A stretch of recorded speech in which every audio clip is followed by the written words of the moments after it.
Di dalam Al-Quran Allah menyebutkan,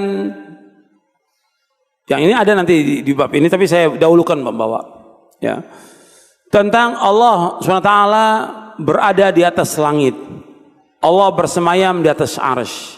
Yang menyebutkan Allah bersemayam di atas arsy siapa?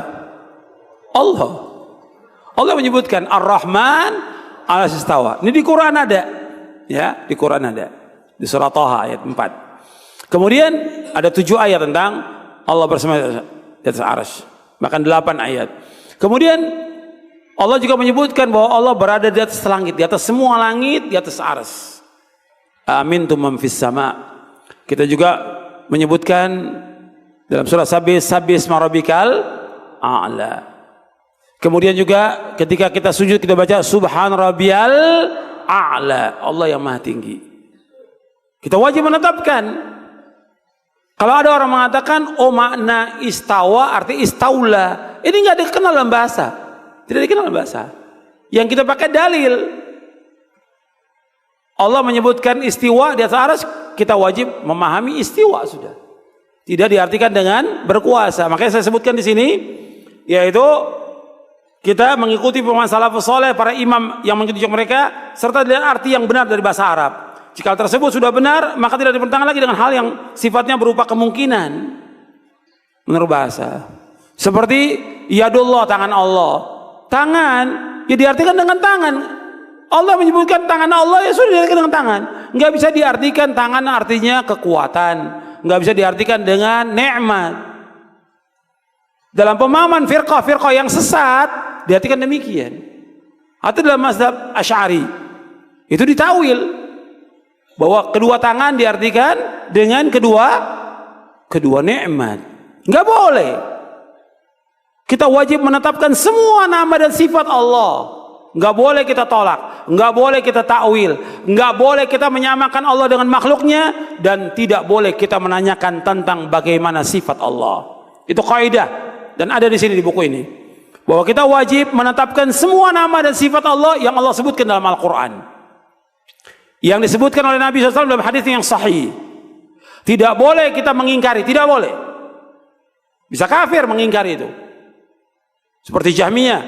Maka dikatakan oleh para ulama salaf bahwa al-Jahmiyah itu kufar, Jahmiyah adalah kafir mereka. Karena apa? Mengingkari nama dan sifat Allah. Enggak boleh juga kita mentawil. Seperti tadi umpamanya tangan diartikan kekuatan, enggak boleh. Enggak boleh. Istiwa diartikan istaula, berkuasa, enggak boleh. Kita wajib menetapkan semuanya, enggak boleh kita takwil. Kemudian selanjutnya, enggak boleh kita menyamakan Allah dengan makhluknya, enggak boleh. Sebab Allah berfirman, "Laisa kamitslihi syai'un wa huwas samiul basir." Allah enggak sama dengan satupun dengan makhluknya. Allah enggak sama dengan satupun dari makhluknya.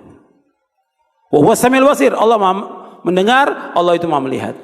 Kemudian juga ayat yang antum sudah hafal, "Walam yakun lahu kufuwan ahad." Allah enggak sama dengan makhluknya. Allah enggak setara dengan makhluknya. Allah enggak sebanding dengan makhluknya.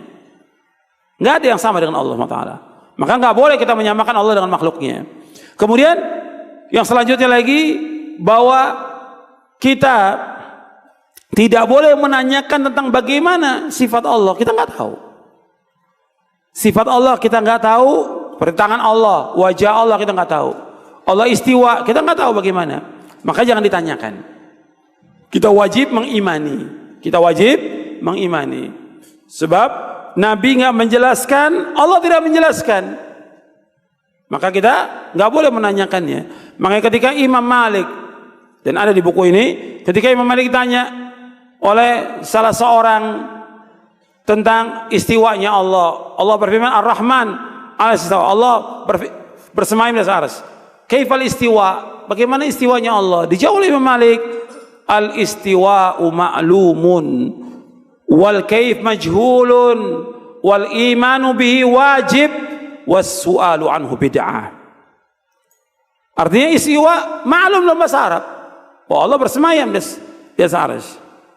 Wal kaif majhul, tentang bagaimana Allah istiwa enggak diketahui. Wal imanu bihi wajib, mengimani wajib. Was su'alu anhu bid'ah, dan menanyakan tentang sifat Allah itu bid'ah. Nggak boleh. Kata Imam Malik, keluarkan orang itu dari majelis ini. Karena ini bibit ahli bidah. Nggak ada seorang sahabat bertanya kepada Nabi tentang bagaimana istiwanya Allah, bagaimana tangan Allah, bagaimana wajah Allah. Nggak pernah ada yang tanya dari sahabat.